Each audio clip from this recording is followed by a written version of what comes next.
नमस्कार, मैं रेखा ठाकुर। आज हमारा जो कार्यक्रम है वो माइंडस्केप आर्ट गैलरी में है। तो यहाँ के संस्थापक डॉक्टर संजू पॉल हमारे साथ हैं। तो मैम माइंडस्केप आर्ट गैलरी के थ्रू हमें क्या संदेश देना चाहती हैं? इससे पहले कि मैम संदेश दें, हम मैम आपका स्वागत करते हैं। और आज के कार्यक्रम का नाम है एज यू कैन सी कलम कुची। तो कलम कुची आज के कार्यक्रम का नाम है। तो माइंडस्केप आर्ट गैलरी कलम कुची के माध्यम से क्या बताना चाहते हैं, तो आइए जानते हैं मैम से। कलम कुची एक प्रयोग है जी, जिसमें कलम और ब्रश को हम कंबाइन कर रहे हैं। कैनवस भी यूज करेंगे, माइक भी यूज करेंगे। ओपन माइक प्लस कैनवस को हमने इकट्ठा किया है। देखें ये एक्सपेरिमेंट कैसा जाता है। जी, लेट्स सी। तो ये एक्सपेरिमेंट है। मैम आपने जब हम शुरू में यहाँ आए थे तो आपने कहा था ये आर्ट गैलरी 3 हिस्सों में बंटी हुई है, तो क्या आप इस पर प्रकाश डाल सकते हैं? हाँ, 3 हिस्सों में, मतलब ये जो एंट्री है उस सेक्शन का नाम लिखा है Tethys in love with Himalayas. जी, तो जो टेथिस सागर था, जो ओशन था, बहुत 250 मिलियन ईयर्स एगो जी, कुछ भी नहीं होता था, इवन इंडियन ओशन भी नहीं था। जी हाँ। तो ये टेथिस सागर होता था, मतलब एक ग्रीक गॉडेस के बाद में इसको मतलब उसके नाम पे नेम किया गया था। जी, तो धीरे धीरे जो इंटरेक्शंस हुए, जियोलॉजिकल इंटरेक्शंस, तो वो जो ओशन था, जो सी था, वो नीचे चला गया और जो सेडिमेंट्स थे वो ऊपर आ गए और इस तरह से माउंटेन्स फॉर्म हुए। तो हिमालयाज की जो फॉर्मेशन है उसी तरह से हुई है। जी। तो ये सारा सेक्शन उसी पे आधारित है। और ये जो सेकंड सेक्शन जहाँ हम बैठे हुए हैं, ये वाला, हाँ, इसका नाम रखा है मैंने still I rise. Still I rise. हाँ, तो ये माया एंजेलो एक कवित्री रही है। हाँ, कवित्री रही हैं। उनकी एक कविता है स्टिल आई राइज। जी, उनके स्ट्रगल की या किसी के भी स्ट्रगल की कहानी है वो, तो उस पे आधारित है ये। और जो थर्ड सेक्शन है इन द डिफरेंट लाइट, वो स्पेशली ब्लू लाइट के लिए क्यूरेट किया गया है, पेंटिंग्स जो हैं। तो ये है अल्टीमेटली, और ये जो गैलरी है ये basically trans D art gallery है जी, और एक्सपेरिमेंटल आर्ट गैलरी है जी। और मेरा जो फेवरेट जो मेरा जॉनर है काम करने का जी, वो सरियलिज्म है जी।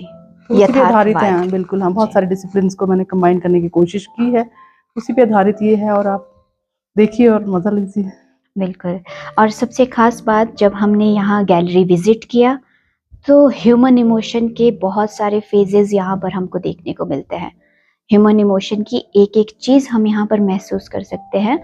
जैसा कि मेरे पीछे वाला आर्ट है, ये हिमालय के उस सेक्शन पर है आई थिंक, जिसमें लेडीज़ जो मेंस्ट्रुएशन साइकिल को लेकर डिफाइन करता है।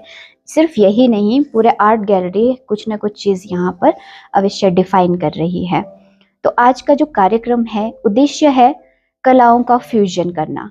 फ्यूजन जैसे कि एक कवि है, एक तरफ कवि अपना काव्य पाठ कर रहा है, दूसरी तरफ चित्रकार अपना चित्र बना रहा है। तो ये फ्यूजन एक अलग तरह का अपने आप में एक एक्सपेरिमेंट होने वाला है, क्योंकि मैम कहती है एक्सपेरिमेंट से ही एक नई विधा आगे हमारे सामने आती है। तो एक एक्सपेरिमेंट आज का ये कार्यक्रम कलम कुची नाम से जो हमारे सामने आने वाला है, इस तरह से हमारे सामने आएगा। और कलम कुची को लेकर आपका क्या नजरिया है मैम? अब क्या कहना चाहते हैं कलम कुची प्रोग्राम? नजरिया यही है कि जो दिल में आया है करके देखते हैं जी, बाकी उसके बाद प्रयोग है। तो आइए चलते हैं कार्यक्रम कलम कुची की तरफ। मेरे पास कहने के लिए कुछ है नहीं और शायद इतने लोगों को देख के मैं नर्वस भी हो गई हूँ कि क्या कहूँ। एक ही बात कहना चाहूँगी, thank you from the core of my heart. और आप सब लोगों ने बहुत ही अच्छा परफॉर्म किया और मेरे इस जो कि वियर्ड सा भी लग सकता था उस एक्सपेरिमेंट को बहुत कामयाब बनाया। बहुत बहुत धन्यवाद। मेरा ये सपना है और मैं चाहती हूँ कि मेरा ये सपना मैं मैक्सिमम लोगों के साथ शेयर कर सकूँ। तो thank you painters, thank you performers, और सबसे ज़्यादा थैंक यू डॉक्टर पॉल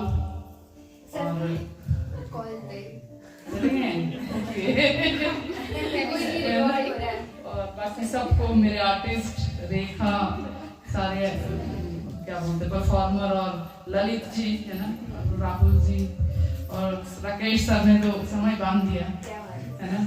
और संवाद ने हमारा एक ग्रुप है एक्चुअली, यहाँ संवाद लिटरेरी ग्रुप है, उसमें से भी मेरे पास पवन जी यहाँ पे अवेलेबल है, उपलब्ध हैं। का थैंक यू है ना। और बड़े मतलब मैं हमें हर किसी की परफॉर्मेंस बहुत ही अच्छी थी, कविता से लेके मतलब जैसे this is a niche for emotions ना, माइंड्स के बहुत तरह के इमोशंस फील किए ना। किसी ने हंसी खुशी के कराए, किसी ने बोलते ना रिलेशंस के, गाने इतने सुंदर थे है ना, और एक से एक चढ़ती परफॉर्मेंस थी। मुझे एक्चुअली नाम नहीं याद रह रहे पर आप रिलेट कर लेना है ना। जैसे वो लाइट सी पोइम्स भी थी, शायरी थी, रोमांटिक शायरी थी, सब कुछ ही बहुत अच्छा था। तो थैंक यू एवरीबडी है ना। और बस इसके साथ मैं रिक्वेस्ट करूँगी कि हमारे जो आर्टिस्ट हैं इन लोगों की भी रिव्यू कर दी जाए, क्या क्या इन्होंने किया है, और उसके बाद लंच करेंगे है ना, इनफॉर्मल बातचीत करेंगे। उसमें शायद मैं ज़्यादा कंफर्टेबल रहूँगी, यहाँ से थोड़ी सी मैं मतलब इतनी कंफर्टेबल नहीं हूँ माइक के आगे ना, हिंड्रेंस है हमारे रात के बीच में। Thank you so much ma'am, आपकी हर बात हमारे लिए ब्लेसिंग ही है। अगर सर होते तो सर बहुत अच्छी स्टैंड अप कॉमेडी करते हमारी। मैंने कहा था सर हम पे रोस्ट करिएगा। बिल्कुल, हम रोस्ट होना चाहते हैं तो